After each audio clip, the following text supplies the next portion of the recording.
Everyone, good afternoon and welcome this Sabbath afternoon to Wellspring Presents, a health and wellness forum sponsored in part by the Berean, Niles, Philadelphia, and All Nations Seventh-day Adventist Churches, along with Andrews University Counseling Center. Our topic today is staying healthy in a marginalized group. I am so glad that you're joining us today. As you can see, we are surrounded by an expert panel of women doctors. Hello, I'm so impressed. And so I want you to just welcome with me a few of our presenters today and our expert panelists. Dr. Wilfred Hunt is there. Dr. Wilfred Hunt, if you could give a wave for us. We'll give a more formal introduction later. Dr. Sandria Nixon. Hello, Dr. Nixon. Dr. Denise Johnson.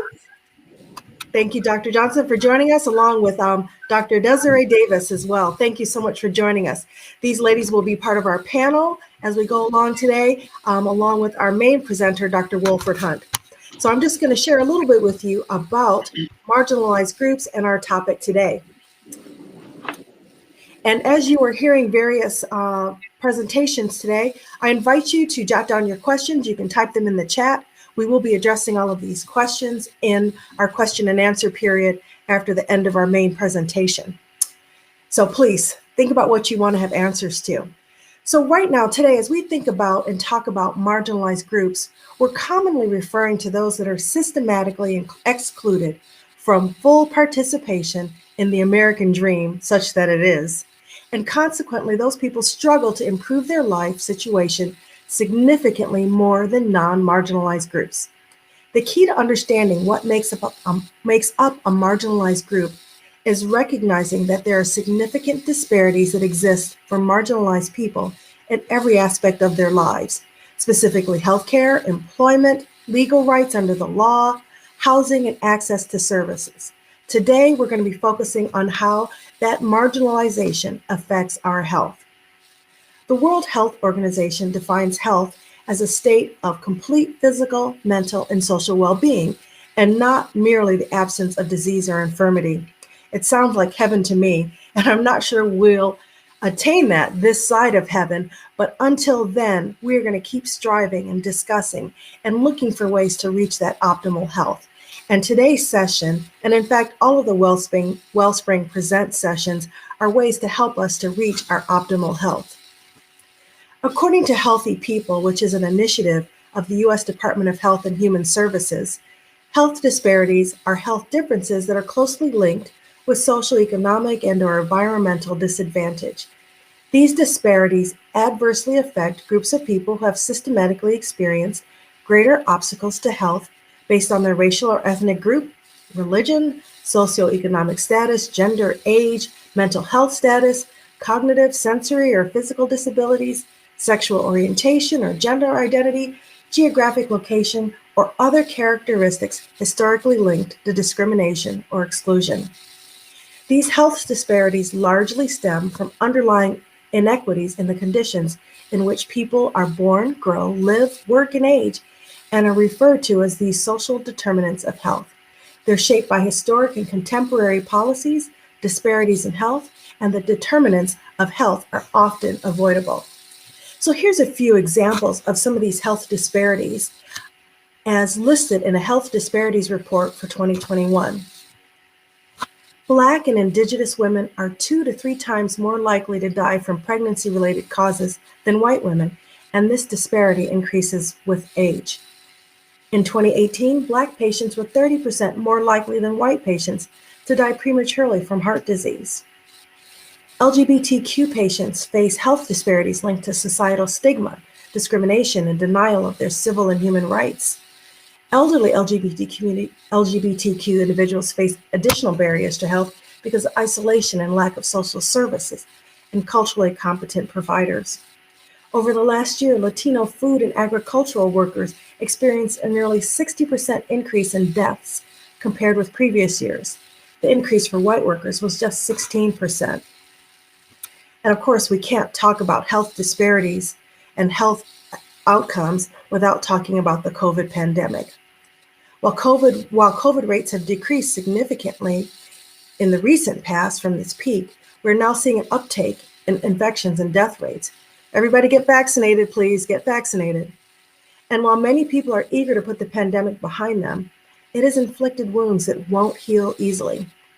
In addition to killing over 600,000 people in the United States and afflicting an estimated 3.4 million with persistent symptoms, the pandemic threatens the health of vulnerable people devastated by loss of jobs, homes, and opportunities for the future. It will almost certainly significantly impact American health, leading millions of people to live sicker and die younger due to increasing rates of poverty, hunger, and housing insecurity. And research shows us that many of these people are from marginalized groups. The pandemic has disproportionately affected the Latino community. Latino workers are overrepresented in industries that have been hardest hit by the pandemic. They face larger losses in employment, especially Latino or Latinas in the service industry. Hispanic and Latinos are 1.7 times more likely to contract COVID than their non-Hispanic white counterparts, as well as 4.1 times more likely to be hospitalized from COVID and 2.8 times more likely to die. The National Urban League has just published its State of Black America report. The report is titled The New Normal, Diverse, Equitable, and Inclusive, and concludes that Black people, specifically African American Blacks in the United States, are facing the burden of 3 pandemics, which include racial inequality in healthcare, economics, and public safety. Black and Hispanic people have received smaller shares of vaccination compared to their shares of cases and compared to their shares of the total population in most states. One of the reasons would be that Black people are more likely than whites to live more than 10 miles from a vaccine facility. Online signups for appointments pose to be about a barrier. Black and Latino households are more than twice as likely as whites to lack home computer and 50% more likely to lack high-speed internet. All of these things affect our health. Life expectancy across the country has plummeted by nearly 2 years from 2018 to 2020, the largest decline since 1943 when American troops were dying in World War II. But while white Americans lost 1.3 years, Black Americans lost 3.25 years, and Hispanic Americans 3.88 years. While all of this sounds discouraging, in some areas, things are getting better. COVID vaccinations are increasing for Black and Latino households. The Affordable Care Act, while it's been around for a few years now, has allowed for increased health insurance coverage and more health care coverage for African Americans and Latinos. And there has been an increased awareness of these health disparities as scientists have been studying the impact of COVID on marginalized groups. So what do we do with all of this? How can we cope? Our panelists today will be answering those and many more questions this afternoon. So let's get started. Again, please remember to put your questions in the chat. We'll address them in the Q&A. I'd like to now welcome our primary presenter, Dr. Carol Wolford Hunt. Dr. Wolford Hunt is professor and chair of the Department of Graduate Psychology and Counseling and the program coordinator for the Counseling Psychology PhD program at Andrews University. Hello, Dr. Wolford Hunt. How are you today? Good afternoon. How are you? Good, thank you. Thank you so much for joining us today as we talk about marginalization, oppression, and its impact on our health. I just reviewed a whole lot of negative disparities for marginalized groups, and I'm sure you'll talk about more. But how can members of minority communities beat the odds and live healthy lives? And we'll let you do your presentation now. Thank you so much. Well, I will have to thank you for that introduction and pretty much reviewing everything that I was about to review. So you're going to hear many of the same things that our moderator just mentioned. We are focusing on marginalization and health and staying healthy when you're a member of a marginalized group. And I'm looking for the PowerPoints to appear, if at all possible.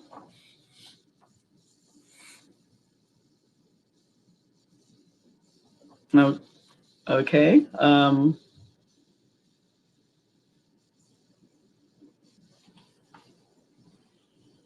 The PowerPoints for the presentation, if we could start that would be great.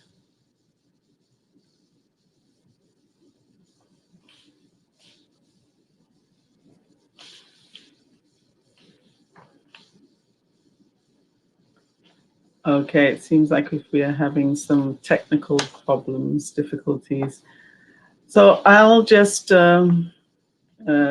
on going, I guess, and hope that we will be able to get the PowerPoints up. So the first PowerPoint really focuses on the word marginalization. It's used a lot, and just to make sure that we're speaking about the same thing, we have the same definitions. I've reviewed a few definitions of marginalization. One definition is marginalization is the process of highlighting the fact a minority group is not part of the majority. So this marginalization is pushing aside a group and making sure that all know that they are not part of the majority, they're on the margins. Another definition is marginalization is the act of placing a person or thing in a position of lesser importance, influence, or power. The state of being placed in such a position, a second-class position. So people who are marginalized or groups that are marginalized are made to know that they are of lesser importance, they have less influence, and less power, and they're placed in the margins. Another definition, marginalization is the process of making a group or class of people less important or neglected to a secondary position. And a couple more, marginalization is the process with which something or someone is pushed to the edges and given persistent disadvantages rooted in underlying social inequalities. So all of those definitions should give you an idea, understanding of what we mean by marginalization. When we talk about marginalization, we have to talk about whether or not this is voluntary or involuntary. And Peter Leonard, in his book, Personality and Ideology, defines social marginality as being outside the mainstream of productive activity or social reproductive activity. So this includes two groups. Firstly, a relatively small group of people who are voluntarily marginal to the social order. They have intentionally pulled themselves out of the social order. And some of these groups might be like New Age travelers, certain religious sects, and commune members, and even some artists, for instance, are examples of people who intentionally pull themselves out of the mainstream and live intentionally in the margins. However, what we're focusing on today are and we're concerned about is the second group, and these are those who involuntarily are pushed into the social margins of our society. And these people remain outside the major arena of capitalist productive and reproductive activities, and as such, experience involuntary social marginality. So they're the ones who are pushed out, and despite, they don't have a choice as to whether or not they can join the group. Great. Thank you for getting the slides up. Could you advance to the next one, please? So I just talked about this. Next slide, please. So there are levels of marginalization that exist. And people can be marginalized on a systemic level, community level, institutional level, interpersonal level, and intrapersonal level. The systemic level would be immigration policies and incarceration policies and predatory banking. These are big systems that might be biased against the group. And then the community level would be differential resource allocation, so certain areas getting less resources than others, or racially or class segregated schools, for instance. And the millage that these schools get varies depending on the area that the school is placed. Then you have institutional levels, where this would be in an actual institution or business, and it would include the hiring and promotion practices in that institution, and then also under or over valuation of contributions. Then you have the interpersonal level, overt discrimination and implicit bias that people may have against others. And then the intrapersonal level, these are the internalized aspects of racism that people, or bias that people may have internalized, stereotype, threat, and in embodying inequities. So these are all of the levels of marginalization. As you can see, it's very prolific, and it affects all aspects of our societies and our human functioning. Next slide, please. The experience of marginality can arise in a number of ways. So for some people, they are born with a severe birth impairment, and that might be physical or intellectual or emotional. And so they are put into that marginal group from birth, just by order of what they were born with. Others are born into particular marginal groupings, and these ones would be ethnic groups that suffer from discrimination. For instance, the Roma in Europe, indigenous people in Australasia and the American continent, African Americans, African Caribbean people in Britain. This marginality is typically lifelong and greatly determines their life's experience, their lived experience. And for others, marginality is acquired by later disablement or by changes in their social and economic systems. So people might not be part of a marginalized group when they're born, but they may join a marginalized group if they experience homelessness or poverty or unemployment or incarceration or lack of education. So there are many ways that people find themselves to be placed in a marginalized group. Next slide, please. Next slide, please. There we go. We're all vulnerable to marginalizing others because of cognitive biases and social manipulation. And so many of you would have heard of the Jane Elliott blue eye, brown eyes experiment, which she conducted. She was a classroom teacher in a middle school. And she conducted this experiment the day after Martin Luther King was murdered, to try and see if she could get her majority cultured class of students to really understand what the marginalizing experience would be like. And so she split the class up into two, and she split them up based on the color of their eyes. So she treated the kids with brown eyes differently than the kids with blue eyes. And then the next day she switched it around and treated them positively or negatively, depending on what they had experienced the day before.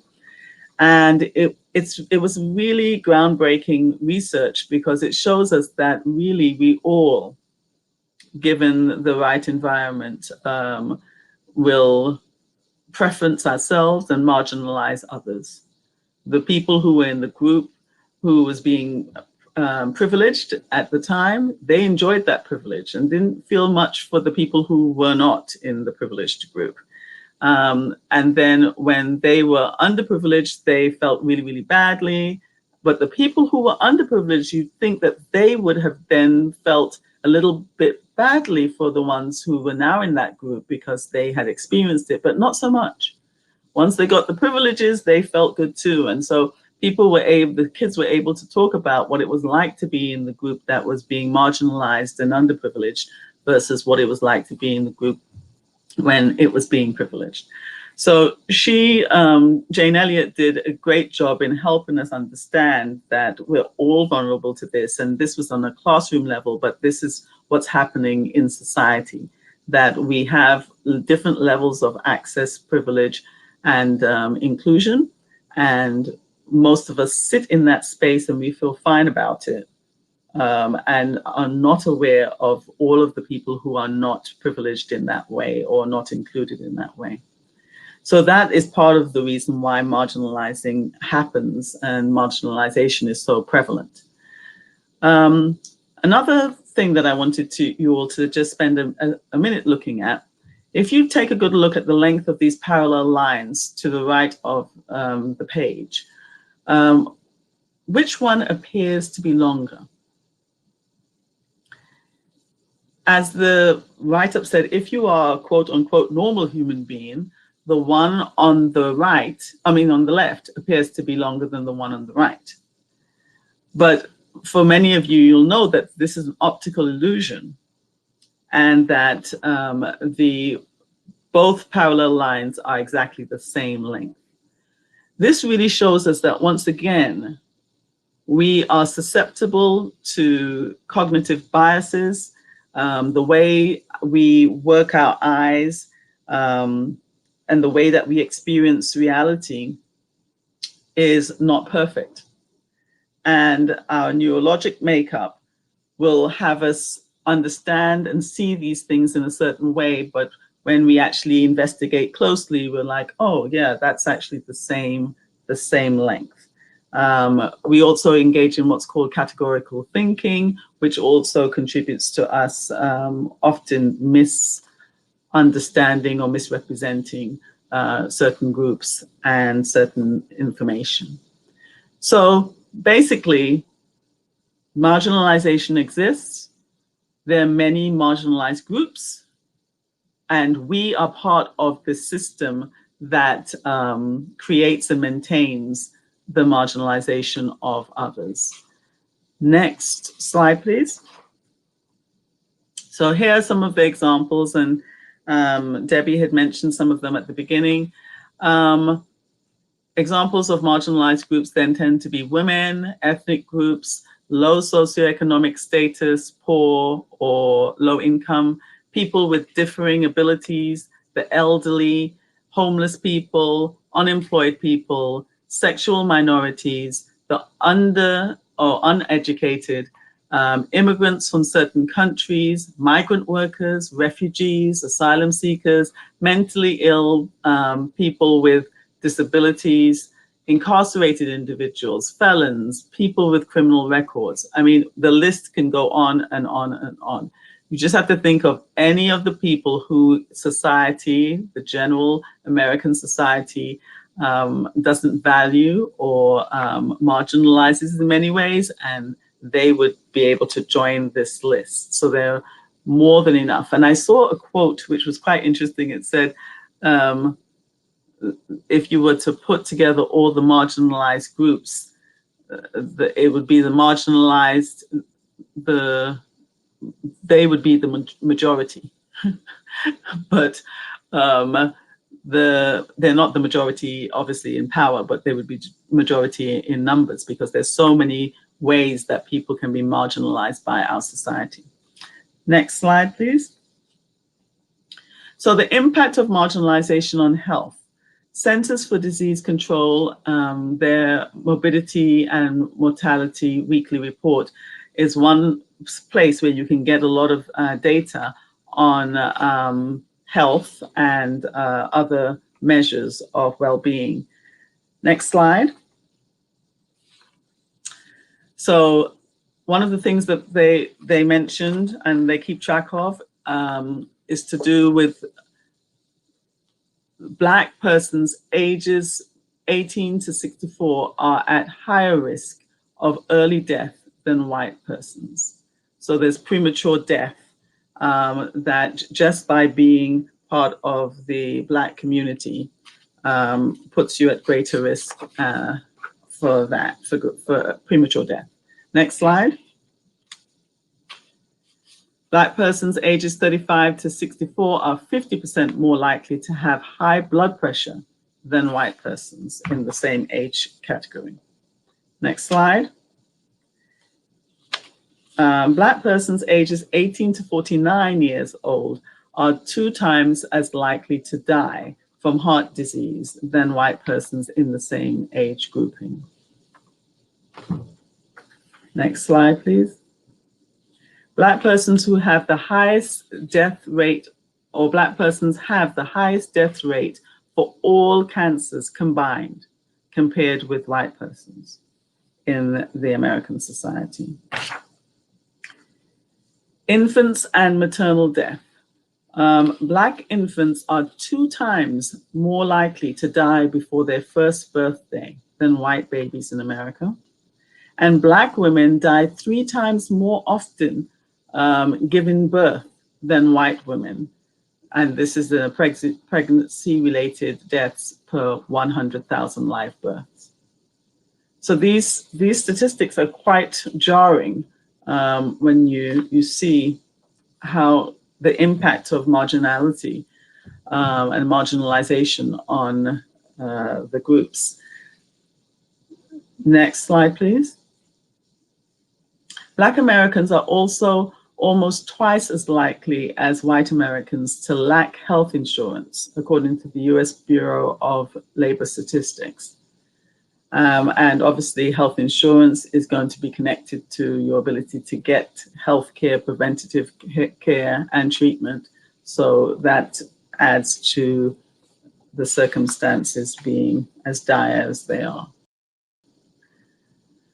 So this is Dr. David Willey, will know him, and his work has been about looking at health disparities. And so I thought I'd play just a little bit because he has a very dramatic summary of these disparities.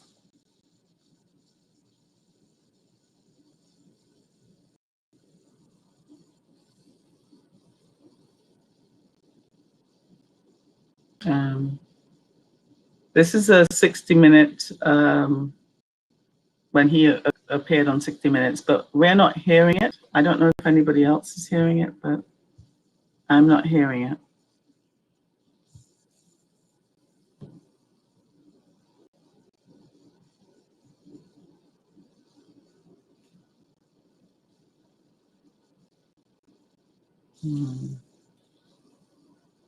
Taken off and crashing today. And the same thing happened every day next week and every day next month and every day for the rest of the year. Can you go back to the name so I can hear it, please?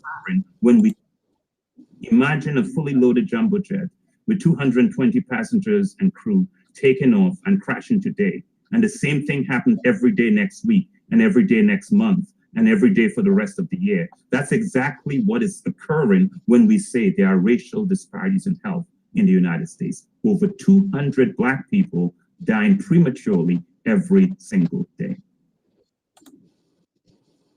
Thank you. Next slide, please.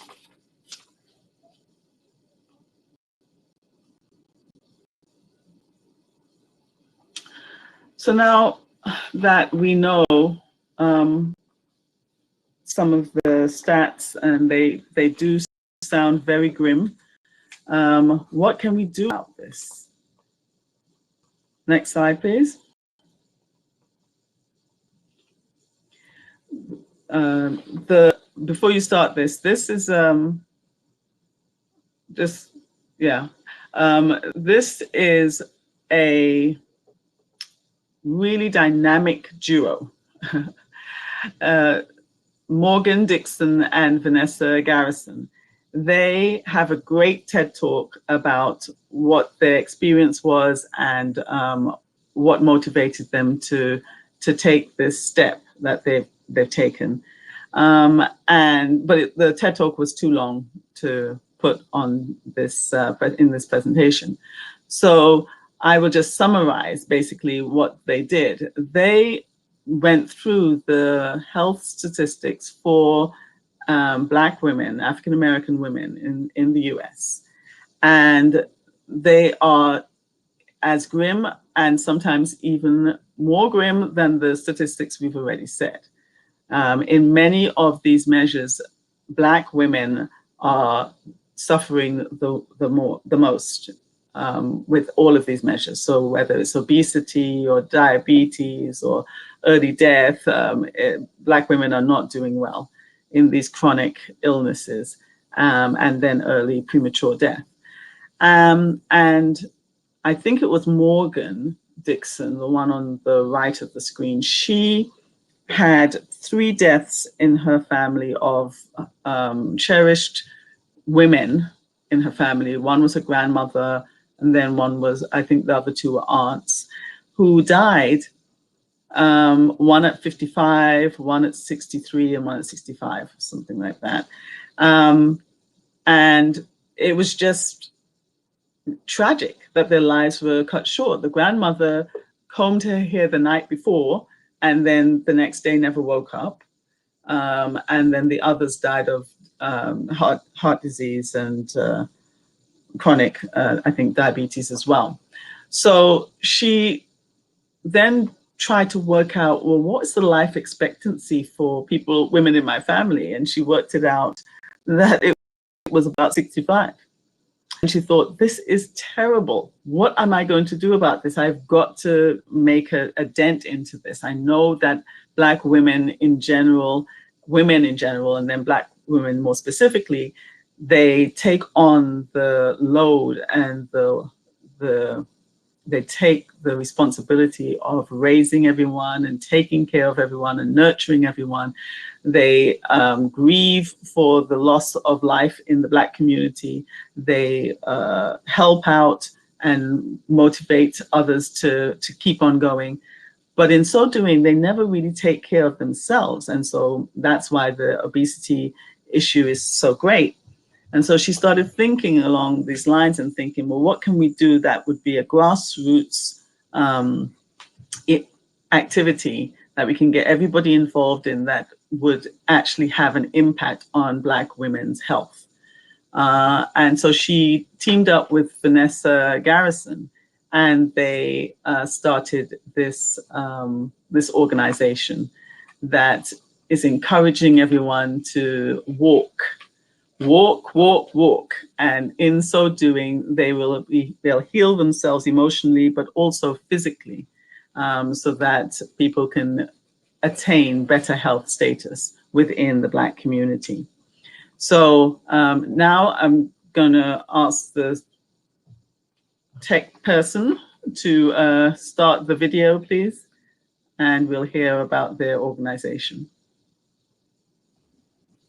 Morgan Dixon. I'm one of the co-founders of Girl Trek, and this is my dear friend and the other co-founder, Vanessa Garrison. Hi, Guidepost.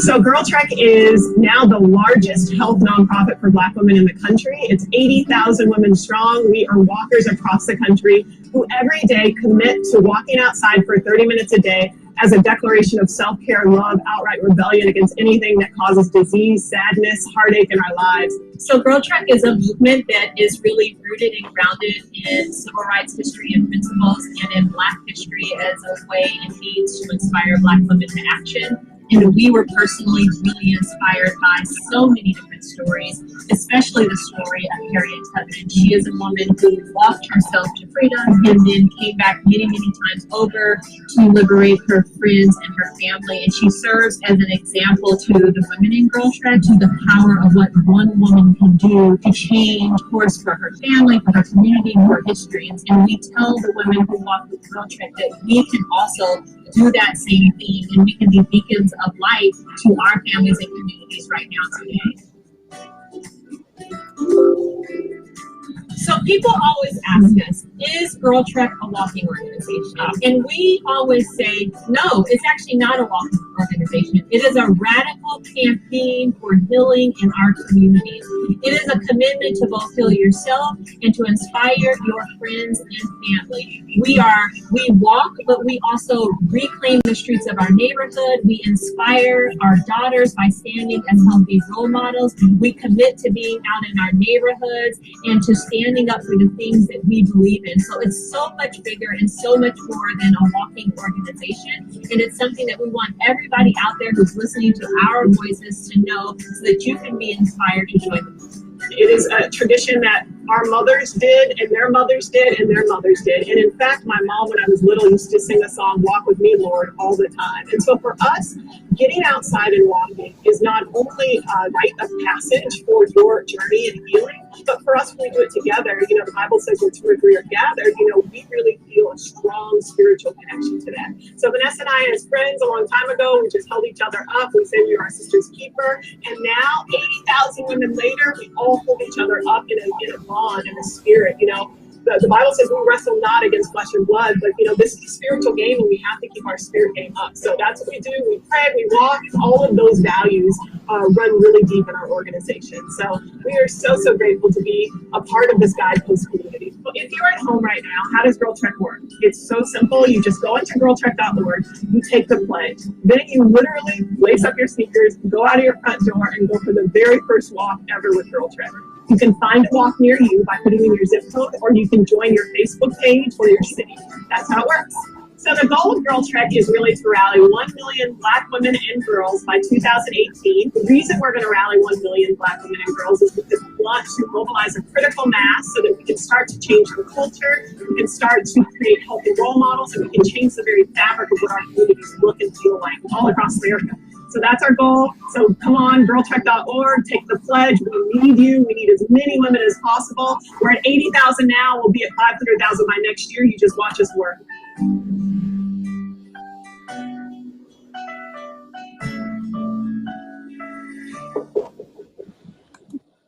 Thank you. Next slide, please. So, as I said, we've discussed all of many of the traumas and difficult challenges that face marginalized groups. And now we're looking at ways that we can combat this, ways that we can push back against it, ways that we can get ourselves healthy and protect ourselves and others. And so the presenters in the last video, they created that walking group, which is more than just walking, but it's healing people and helping people to connect with each other, connect with God, and fight back for their health. To look at other ways that we can combat marginalization with regards to health, we have to raise awareness through education about inequalities and inequities and disparities that exist in our society for marginalized groups. If we stick our head in the sand and we say we don't know anything, then we are unable to help. We have to get education. We have to educate each other about what is going on, what exists, and then that will give us the opportunity to find ways to help and support. There are movements going on right now to stop the education of people about issues of marginalization.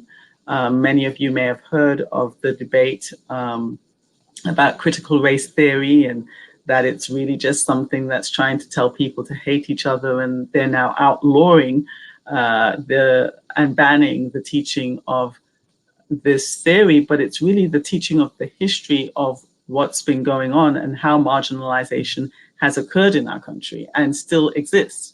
So if we don't educate people about this, then we find ourselves in a very difficult spot because we won't be able to change it. So education is key.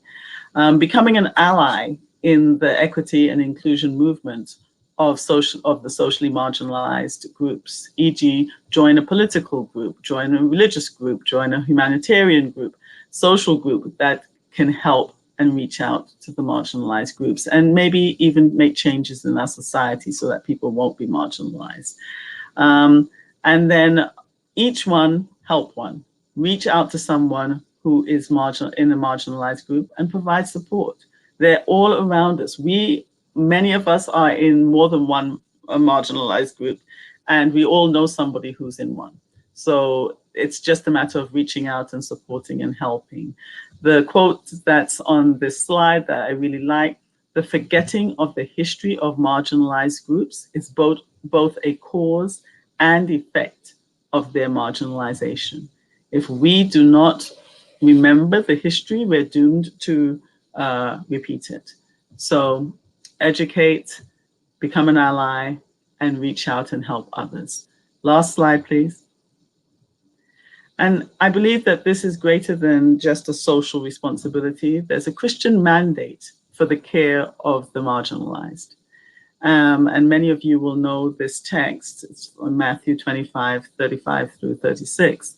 Jesus said, I was hungry and you fed me. I was thirsty and you gave me a drink. I was homeless and you gave me a room. I was shivering and you gave me clothes.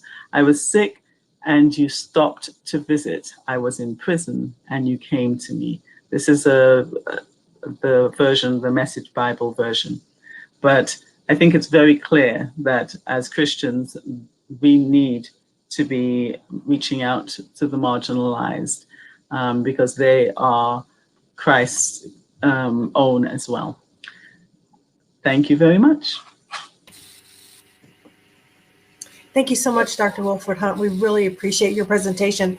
That was incredibly helpful. And I love the way you ended that, talking about the gospel. I mean, as you were talking, I made a note here when you said there are many ways that people are in marginalized groups.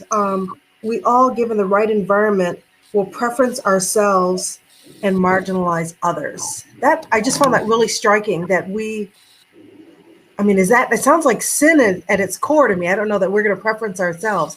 Tell me a little bit more about that.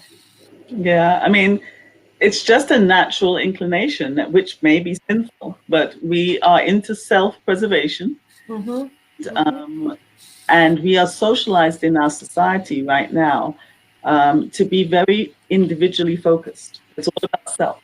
It's me, me, and I, and mine. Mm-hmm. And so when you grow up in an environment like that, it becomes very hard to even look outside of yourself to see the needs of others. But also the way society is set up in a way that we don't see many of the groups that we talked about. If you noticed, we talked about differently abled people, otherwise called disabled, but we now say differently abled people. You would notice that they've been taken out of mainstream schooling. You don't see people who have physical disabilities very much. I mean, if you see somebody using a wheelchair, if you see somebody who's blind, that's a lot. But most of us spend most of our time in environments where we don't see people who have differing abilities. And so that's just an example of how society has kind of segmented us so that we're not even aware of what's going on around us and the challenges that some people have. We don't see the homeless. Yeah. Apparently they come and pick them up in the morning early before we get out on the street. We don't see any of these people. And so part of it is because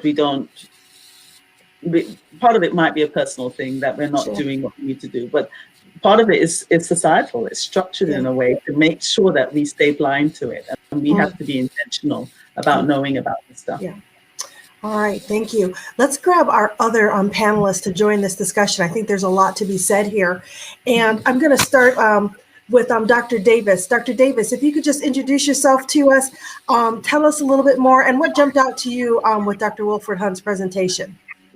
Hi, I'm Dr. Desiree Davis, and I am the BSW Program Director for the School of Social Work. Oh, it was a wonderful presentation. I like the different categories that you had of marginalization. I had never seen it put that way before, because usually when people talk about it, they just kind of group everything together.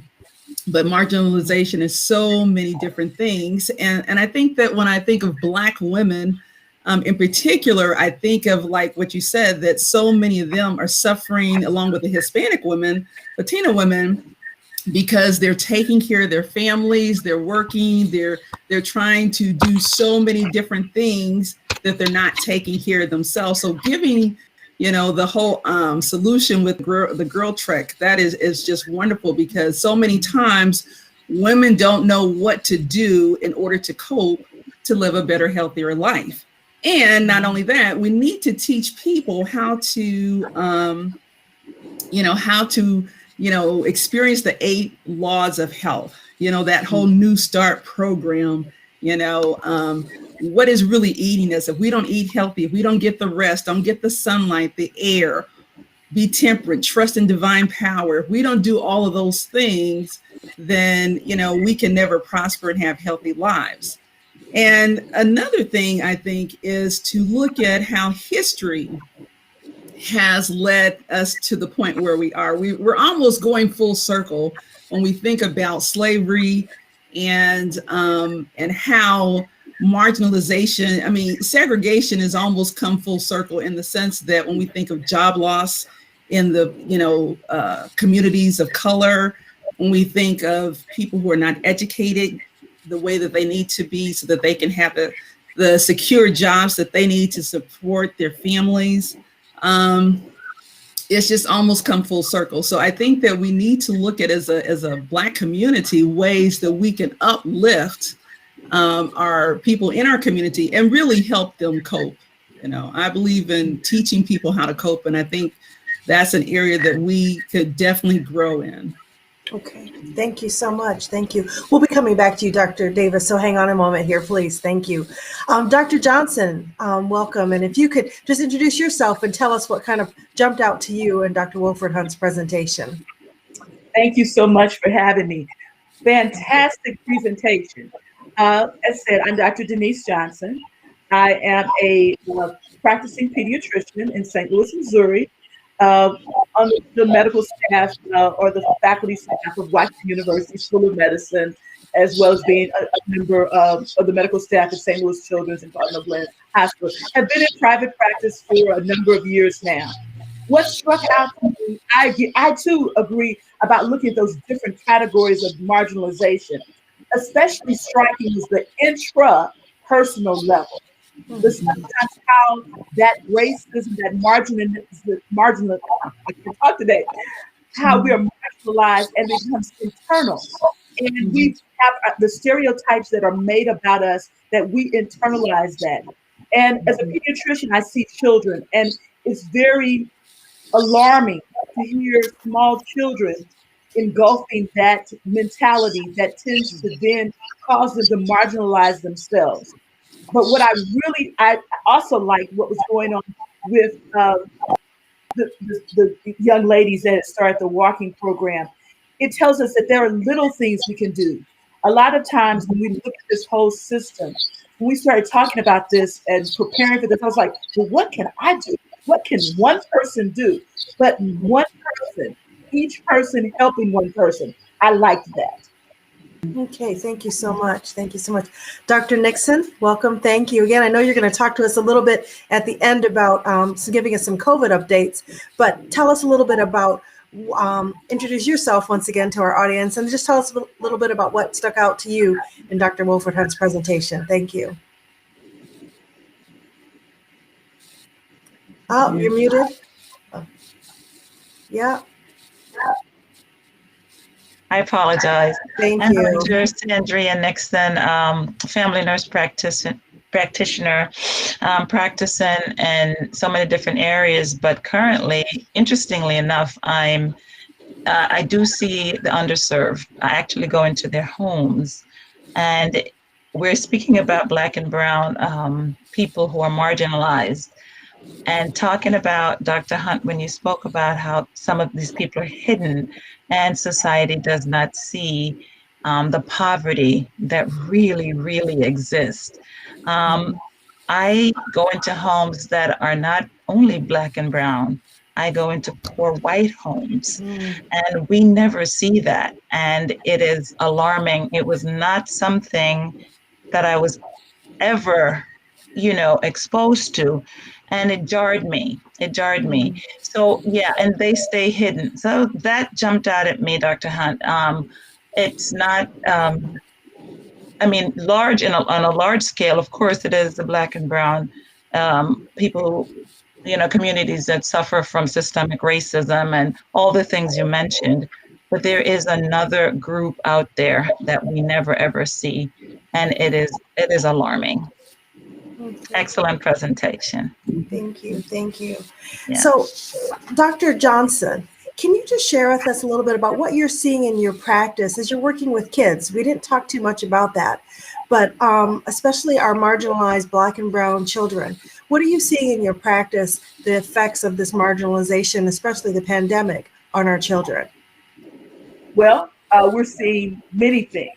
Of course, from a medical point of view, we're finding that because they do not have the resources, the last year, many of our children have not sought primary health care. You know, they've either gone to have avoided their health care or they've run to the emergency departments. And those of us, as we start talking about systemic bias and marginalization, we know that when you go to the emergency department with an illness that really isn't an emergency, you're going to be treated in a way that makes you feel like, why did you come here? So what happens is that colors how you feel about the medical society and period. So many times parents are not willing to seek health care when they really need to, because the last time they took their child that had diarrhea and vomiting to the emergency room, they were asked, why are they doing here? Why are you bringing them here? Yeah. So they chose not only to not take them to the emergency department, but not take them to their primary care physician as well. Yeah. The other thing that we're seeing is a lot of the misinformation regarding the pandemic, specifically about the vaccine. I know we're going to talk about that more, but because we have so much information, I get alarmed multiple times every day when I ask my parents or even my teenagers who are at the age that they could be vaccinated, that they don't have the information, that there's so much information out there, but it's said in such a way that it closes the door. Yes. Our children, our families are not hearing that. And so they are taking risks that they need not take because of fear or because of lack of information. Those are some of the critical things that I've been seeing the last year, especially. Okay, thank you. And Dr. Davis, from a mental health perspective, what are you seeing in your practice as you're working with clients? Well, you know, I'm not in direct practice right now, but I'm in the classroom and I'm an administrator. What I see with students, you know, is that they're very stressed. You know, we have seen an increase in anxiety, in depression. What we did with our social work students is we held town hall meetings every week to have a space where they could check in and talk about how they were feeling. And it was very productive because, you know, a lot of them were very stressed. We were stressed as professors, you know, and so it allowed that place where they could talk. And I just think that even as educators, last summer, I sit on a board here in Michigan, and we got together and we brought in experts to talk to us about how we should, you know, deal with everything, you know, not just even with the pandemic, but the whole situation with George Floyd and all the marches that were going on. And, you know, it was a very tumultuous time. And so for us as educators, it was good to talk about our feelings as well. Okay. One of the questions that we had from an audience member is just asking about definitions of marginalized groups. And Dr. Wilfred Hunt, you had mentioned earlier as well that, you know, someone had said that if we put all the marginalized groups together, they would be the majority. However, they're not the majority of the people that are in power. So my question to you, Dr. Wilfred Hunt, and then to the rest of the panelists is, as we think about marginalized groups, how does that impact our day-to-day life for each one of us? So I'm looking at a screen right now. We're still doing this via electronic. I'm looking at a screen of 4 terminal degrees Black women that have MDs, PhDs, and DNPs. And yet each one of you would be considered in a marginalized group. So tell me how you personally define marginalized group for yourself and how you navigate in the world today. And I'll just start with Dr. Nixon. Well, obviously, when I walk into the room, I'm automatically in the marginalized group. Oftentimes, my medical assistant is mistaken for the doctor,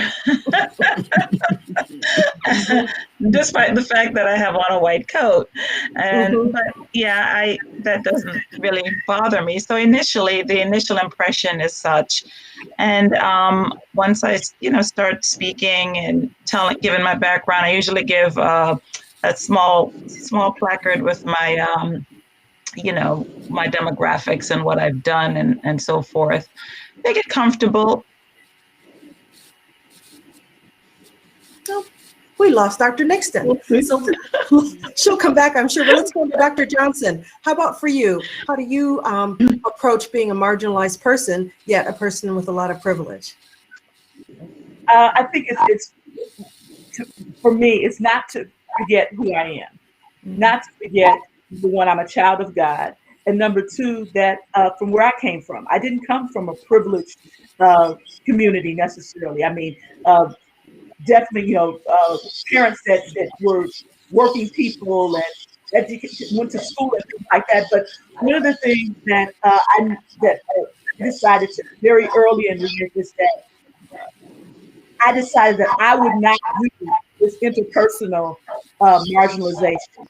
That if you had a problem with me as a Black female, that was your problem until it impacted how I interacted. And so that's the approach that I take many times, is that if you have a problem with me, that's your problem. But I understand that it's so important that we do speak to that. And of course, I have the privilege of age over the other ladies who are here.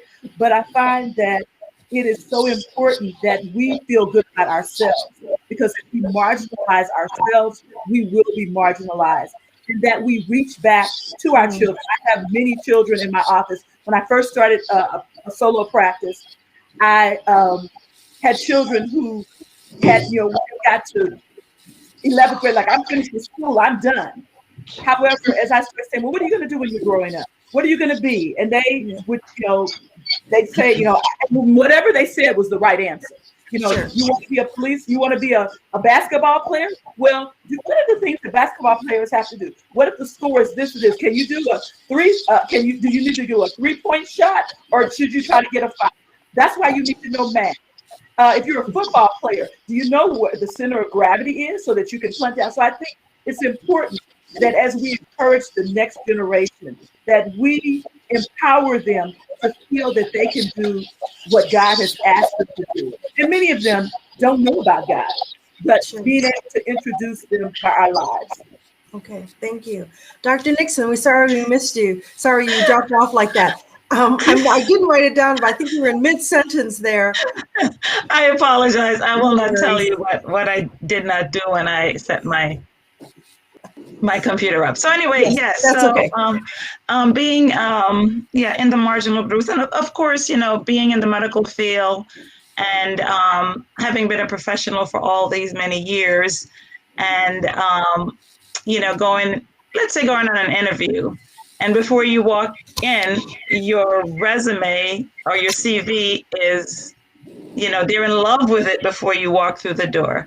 And you can see when you come in for the interview, and you crush it, you do great. And, they continually speak about the CV and the experience and so forth, but then you don't get a call back. Yeah. So, what can you surmise from that? So, that's something that all of us professionals have had to face. And it's demoralizing. But, we have learned to be strong, handle rejection, and so forth. So I think, marginalization, for us, I think that was the question. How do we face it, and how do we handle it? So, when there's a love of taking care of people, you just keep moving on until you find the space that you could do that. And at the end of the day, no matter how difficult your day was, that you've touched lives. And I'm just, no matter what space I'm in, I'm always a teacher. So, and no matter what community I'm working with, I'm educating. I'm educating just like you, Dr. Johnson. What are you going to be when you grow up, So I see that you're in high school, and what college are you going to? And it's usually, they're in with the bedroom slippers and all of that. So, exactly. So, I'm always infusing something to say, this is where I've gotten. There's nothing special about me. I'm not the Oprah of the medical world. Well, don't have her money or anything and don't want it, but you could do that too. So in my personal sphere and space, that's what I do with marginalization. Sure.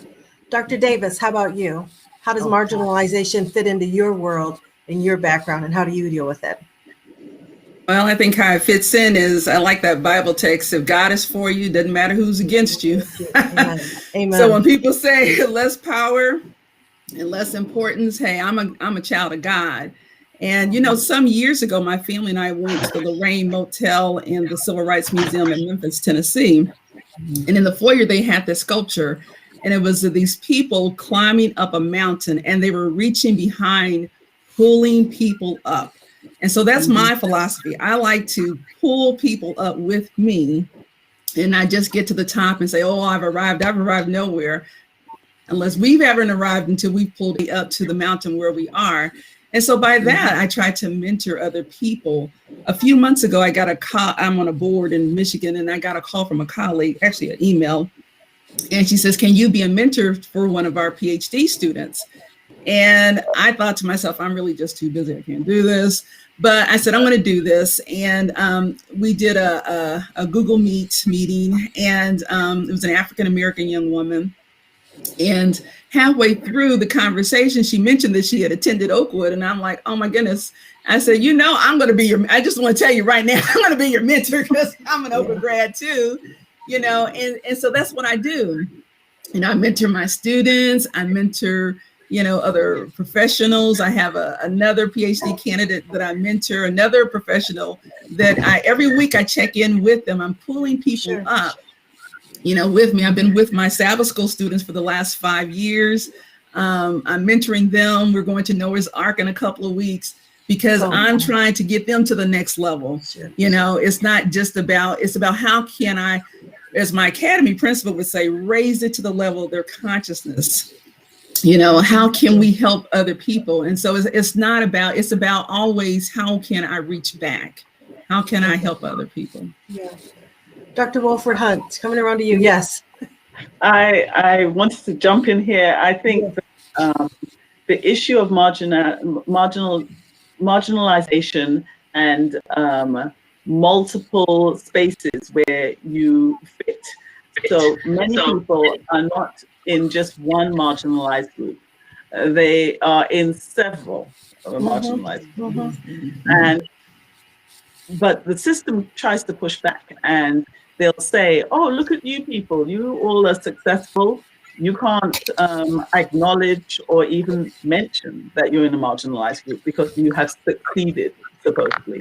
But one of the things that I came across when I was researching for this, it's very significant, is that even though people, by the grace of God, make it through and get to whatever level that they get to, it's not without impact, because the actual system of marginalization actually physically affects our health status. Right. And when they've done, I think when you look at Dr. David Williams' research and data and some of the stuff that's coming out of the CDC, it's very clear that even when somebody is a person of color, POC, and they have graduated with a undergraduate or graduate degree, their health status and education is meant to be protected, because for white people, if they do high school, they are one level of health status. If they do college, they're another level. If they do graduate school, they just keeps on getting better. But for people of color, you are at the same level as a white person who has just graduated high school or not even. Right. That's right. Wow. That's right. That's right. That's right. So this stuff is, we do what we need to do, just like the girls in the walking club were saying.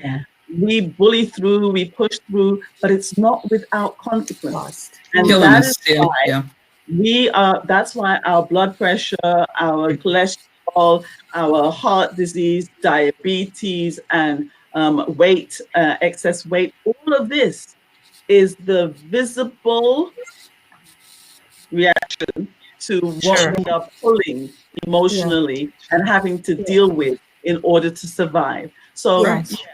people may have succeeded in one way, but this idea that if you've succeeded on any level, then we can just ignore the fact that marginality has real impact. I just wanted to push back against that a little. Sure. And can I add on to that what she Of just course. said? Because Of course. Dr. Williams' sister was on my dissertation committee, Dr. Lena Caesar, and that's called vigilant anticipatory coping, this hypervigilance that you have that comes within you when people say crazy things to you, you know, and you want to react.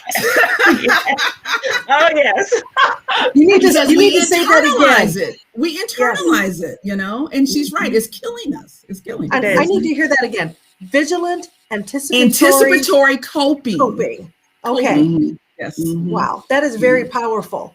You know, I'm going to just tell a little anecdote. It's very difficult for me to not focus on Black women when I'm staring at some amazing Black women right now. But, you know, in a situation that I had in a work environment with someone that took dislike to me, this person finally that I supervised, this person finally decided to leave the organization, but on their way out, accused me of reverse racism against that person.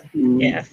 And so when you thought this, you know, anticipatory coping, I had to do a lot of coping because this person was Caucasian and obviously I'm not.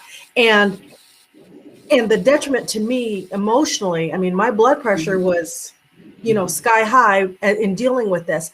And I just wonder, as I'm looking at you all, can we talk a little bit about self-care? How do you manage your personal self-care? And then we'll talk a little bit more afterwards, as time permits, about how we help others. But I'm convinced that, especially as Black women, helping others is not our problem area. We know that that's what we need to do. I know some of you as mothers very well. I don't know Dr. Johnson, but she's a pediatrician, so we're caring for others all along. So how do you care for yourself, especially from a marginalized perspective, as you think about that? And I'll let whoever wants to jump, raise your hand and jump right in. Well, I'm in that space. I was just going to say that the Girl Trek Walking Club spoke to me because that's my way of trying to get space and time for myself, trying to heal, trying to lower my blood pressure, trying to lower my cholesterol, trying to stay in a healthy space. And so I do a lot of walking. And whenever life is getting really out of control and I'm not able to walk, I feel it. I feel it very quickly. Like I just miss a day or two and I'm already feeling like, oh yeah, you need to get back out there and you need to walk, need to connect with nature, need to breathe, need to exercise. Because if wait for the moment to appear that it's convenient to do that, it never will appear. And, as I always like to tell people, I must live. I must live. So I will walk, and whatever it is, it's not an emergency. I'm not running an emergency room, and it's not an academic emergency. Okay, so I have got to walk, and when I'm finished, then I'll come back and we will, you know, re-engage. But I find that I have to be quite bullish about it, because if I'm not, then everyone will find some reason why I can't go out and spend moments walking. So that's just my way of coping. I like that you're quite bullish about that. Yes, Dr. Nixon.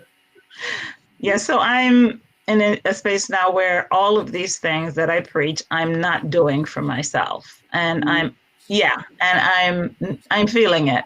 And I you know me, Debbie, I've run several marathons. I walk. I have an amazing friend, Gabriella Banquai, who will take me on these walks and say, oh, we're just going to do a mile. And before you know it, we've done 8 miles. So, yeah. So, you know, it is something that I miss, and I cannot right now because I'm preparing again for a redo of my back surgery. So I have to be careful. So, in any event, the things that I've done, of course, I try to eat healthy. I try to, not that it's necessary, but I do try to do as meatless as possible, a vegetarian diet. The thing that you mentioned and the term that you asked Debbie for her to repeat, you know, encountering that on a daily basis is what I go through. So I know that my health is suffering at this point, and that I do have to make some changes.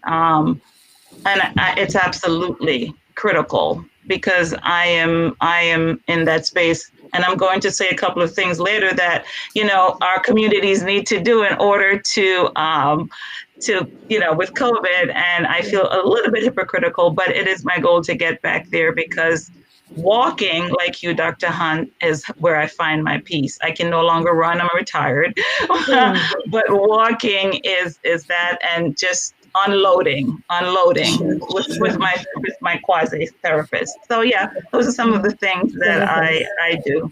Okay, Dr. Johnson. I've at this point in my life, my children are grown. My husband and I have 2 adult children,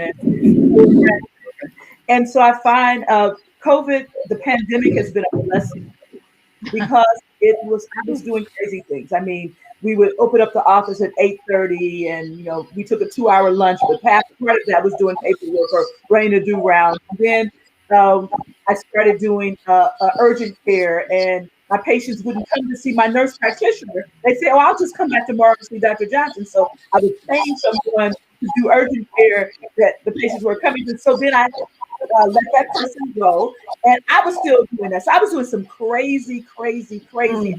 Yeah. And my body started telling me that was crazy. And I could do from doing some of those, but the pandemic allowed me to, because we needed to, because of necessity, we weren't having as many patients, we cut back our hours. I decided I was going to go a total plant-based diet. And I found that to be a blessing. I planted gardens. I went out, and it's something therapeutic about working in the earth. I started going back to doing my walking every day. And I can tell if I miss a day, if something's going on in the morning and I just don't get to go out there, I can feel it because my stress, my endorphins, my serotonin is not up. I can feel the stress. So I found that I haven't gone back to doing massages, but that's something that I had done before, that I would self-care myself to make sure that I got those kinks worked out, trying to make sure I'm hydrating properly. And then the reason I love walking too is it's my quiet time with God.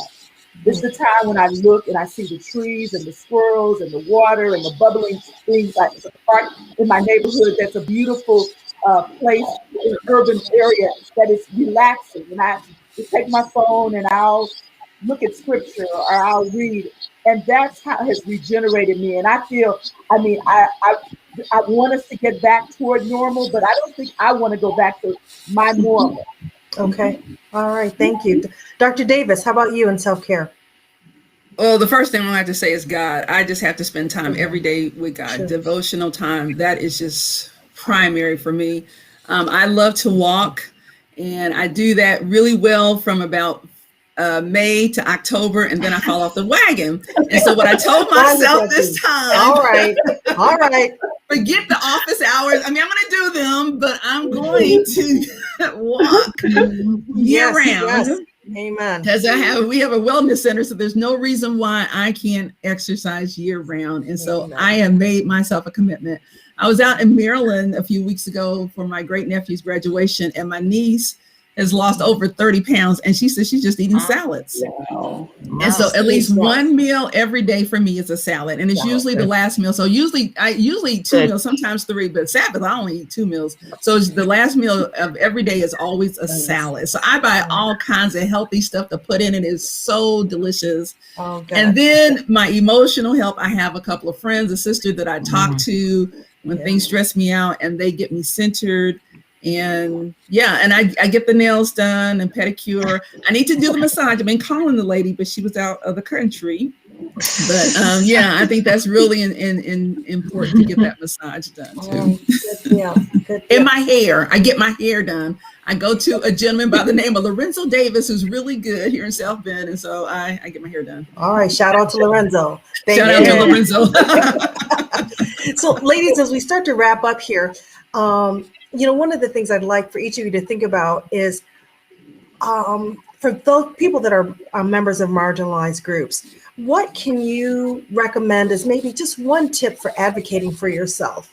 So, something to help people understand, we talked about self-care just now, and there's lots of ways that people in marginalized groups are underserved themselves, whether it's, misinformation or not getting access to the right kind of health care for whatever. But what would you recommend for someone to do to advocate for themselves? Either advocate or something they should do beyond some of the self-care things.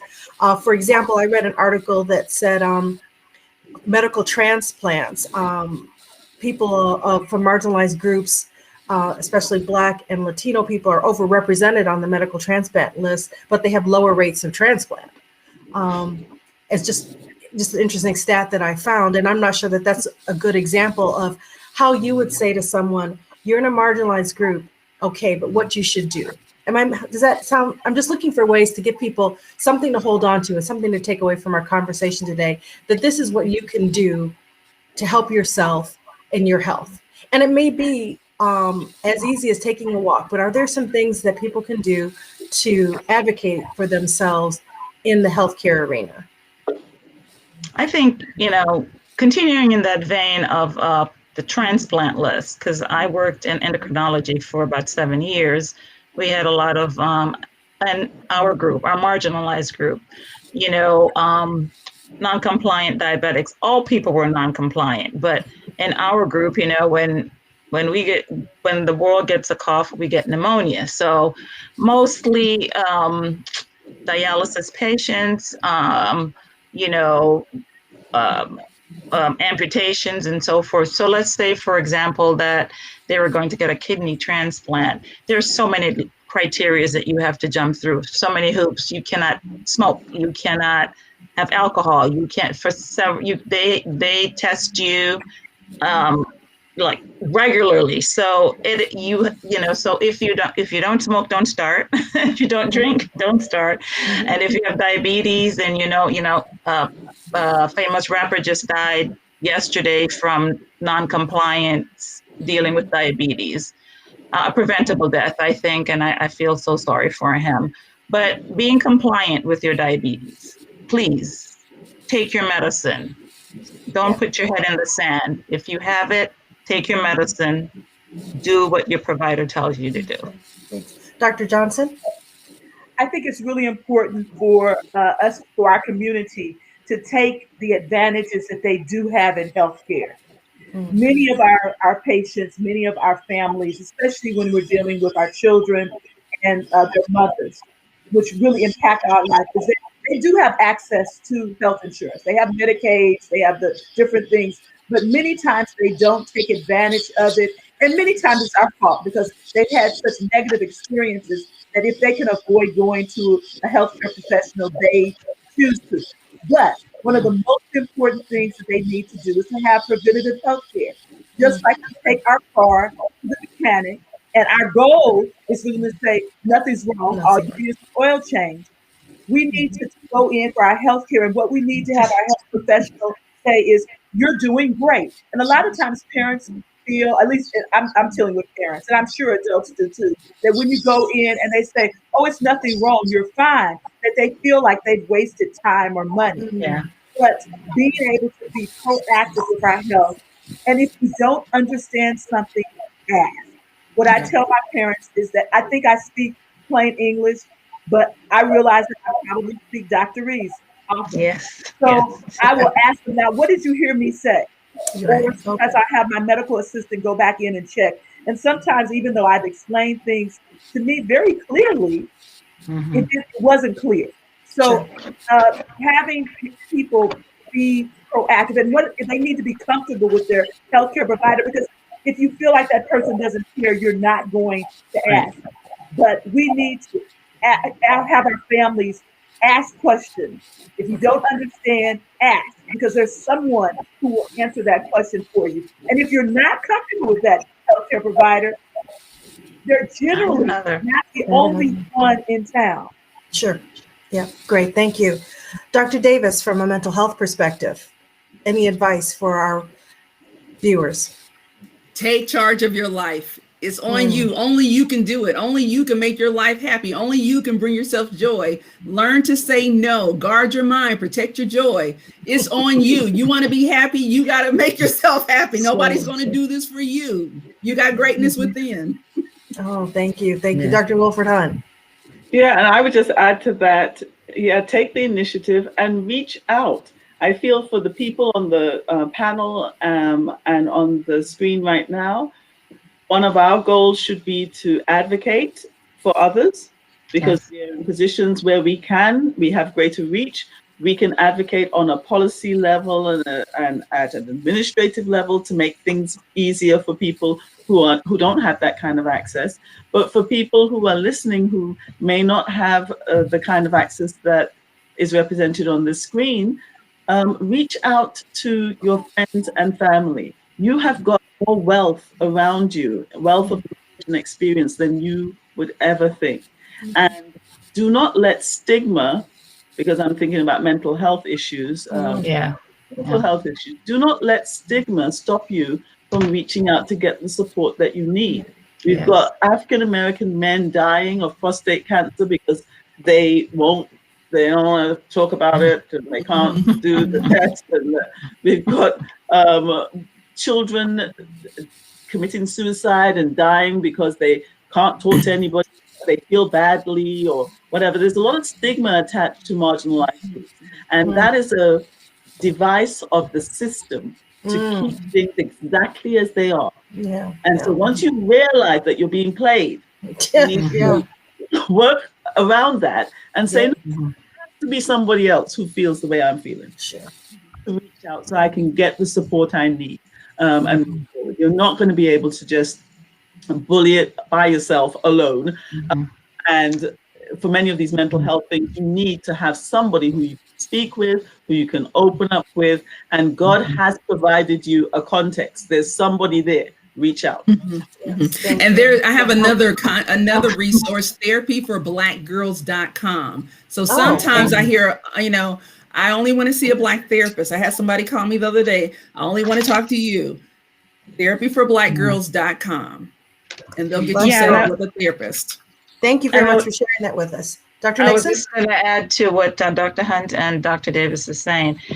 We can love Jesus, and Jesus will take care of our diseases and our mental health, and also take your medicines. That's why I put that there. You can love Jesus. There is no disbelief when you take your pills. And you can see a therapist and still love Jesus. Amen. Amen. Yep. That's right. Thank you so much. Ladies, doctors, thank you so much. We're going to just pivot here for a moment and have Dr. Nixon give us an update on COVID and our health.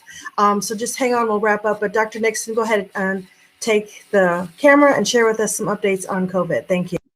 Yes, I'll make this as brief as possible because I know our time is escaping. And so Dr. Fisher wanted me to just deal with COVID, share some numbers of COVID and how it's impacted our minorities. And so I've been listening to what's going on out there lately and looking at the CDC. And what I've learned is that only 68% of all Americans have at least one injection, the Pfizer, the Moderna, and of course the J&J, which is the one shot. And so the goal is, especially in our communities, and we have heard it said on the panel that, the pharmacists, they're located so far away, but I tell you, they are, get your friends, get in the cars, and please go and get your vaccines. Help to increase that number. We will never get to herd immunity if you're waiting for that with numbers this low. And then, let's see, on the weekly update, Dr. Fauci, he has, I think 3 times a week, Dr. Fauci, Dr. Walewski, saying that the CDC is still urging all Americans to get vaccinated, because especially we now are dealing with the Delta variant, which is highly transmissible. And we're having a great uptick because folks, businesses are open now. Many folks are not wearing masks anymore.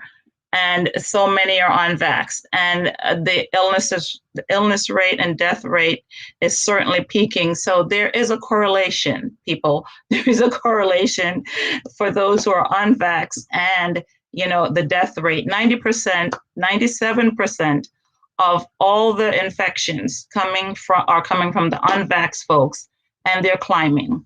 So, you know, they're dying. And even if you're double vaxxed like I am, and many of you are, you could still get you can still get the virus. The problem is, I mean, the good thing is you won't possibly get hospitalized because you could still have the virus in the nasopharynx. If you can find that in there, but you won't get sick. So, but you can transmit it to other folks. So, for example, myself, in my office space, and I don't know who's vaxxed or who isn't. So I wear a mask still, even though I'm vaccinated and have been so for several months, because I'm protecting my brother, and Christ admonishes us to do that. So some other statistics really, really quick. She wanted me to talk about, Fauci talked about trusted advisors going into our communities, because there are so many conspiracy theories out there. Quickly, I ran into two ladies at Walgreens, and one had a mask on and the other was getting her meds, and she didn't have a mask on, and she said, I've been vaccinated. And interestingly enough, the friend said to me, she's only had her one shot. And so she feels as if she is now covered and she's not wearing a mask. And I don't know if she got the shot yesterday. It usually takes a couple of weeks to start building up those antibodies. So in our community, everyone, wherever, get the complete vaccination and two vaccination, and keep wearing your mask. Some other things really good, quickly rather, what are some behaviors to help your immune system to help reduce the effects of COVID? Well, we talked a lot about them. We talked about exercises and for so much, and some other things. I apologize. In our communities, I know that, you know, sometimes you can't find $1 to go out and perhaps buy all the fancy vitamins that folks are using now, like vitamin C and zinc and, you know, all those other things. It's great if you can get to it, but there are some things you can do. The simplest is to mask. I think most of us have access to masks. If you're protecting yourself, you know, that will help your immune system. The other things, exercise. We talked a whole lot about exercise, avoiding stress when possible. We live in a world, it's hard to avoid stress. Walking, good rest, sleeping, and water, hydration, so that, God forbid, you do get the vaccine, you're not going to, I mean, your immune system will be stronger to fight it. And I want to be clear. I want to be very clear. Doing all of those things do not prevent you from getting the virus. So you could take all the vitamins in the world. If you get COVID virus, you are going to get it. We're just saying these things can help you if, you know, you do contract it. Your body is stronger to fight them off. And so just a few other things and I'll stop. What are some other medical inventions that are potentially out there that can help increase and decrease your risk from COVID? You know, someone just put something on Facebook about a medicine that is given to horses for worms and so forth, and apparently people have been taking that. The FDA completely, you know, if the FDA has not approved it, and yet the vaccine is still waiting for approval from the FDA. However, we know that it works. You know, illnesses, if you look, everyone watches the news and you see these graphs of how, you know, we've gone down, hospitalization rates have decreased, deaths have decreased, but now it's kind of peaking again because of the Delta virus, and our society is open. You know, people aren't wearing masks like they used to. So the last thing I'm going to say, what are some damage and risk from having the COVID virus, having COVID, infection? Well, some folks think, and many people get it, and they go back to normal. They go back to their lives. No really long-term effects. But there's a term, it's called long haulers. And these folks, unfortunately, do not go back to normal. They continue with some neurological issues, brain fog, even mobility issues. I've heard of some, even football players who've lost their careers because they end up with these neurological effects that will continue to haunt their lives, hopefully not forever. Even if you do get that symptom and you were not vaccinated, CDC still recommend that you get the vaccine. It won't cure it, but apparently it does help it. And then the last thing, there's been a lot of talk about getting a booster injection. Those of us who have gotten fully vaccinated, will we need a booster? Because I think Pfizer was talking about it. Well, the CDC says at this time, we're just focusing on people getting vaccinated, the 2 vaccine. We may down the road, but they're continually looking and evaluating that. And if a booster is needed, it will probably be for those with underlying problems, diseases, which plague our community, and they may need it. But as of now, it is not a worry. Please, just get your vaccine. Get the first 2, and I think we'll be fine. We'll be fine, and we'll get there. And keep wearing your mask. I wear it everywhere still. I don't know if I'll ever take it off, but that's just Dr. Nixon. Thank you. Thank you so much, Dr. Nixon. We really appreciate that update. Well, we are out of time today. I'd like to just bring all of our panelists back on to thank them so much for your participation. Thank you for sharing your advice, your expertise with us. Thank you, Dr. Denise Johnson, Dr. Desiree Davis, Dr. Carol Wolford Hunt for a wonderful presentation, Dr. Sandria Nixon for that COVID update and your participation. We thank all of you for being a part of today's presentation. May God continue to bless each one of you as you work in your private life, as you take care of yourselves, and as you take care of others. What you do matters. Thank you so much. And as Dr. Wolford Hunt said, we must live. We must live. So thank you all so much. Want to let you know that next month, August 21, the program will be presented by Dr. Angeline Brower from the North American Division of Health Ministries, the North American Division of Seventh-day Adventists, the Director of the Health Ministries Department there. She'll be talking about how to strengthen our faith through science. How to strengthen our faith through science. I'm sure it's going to be a wonderful presentation. Hopefully you'll join us again. So once again, have a wonderful rest of your day. Thank you so much for joining us. Take care.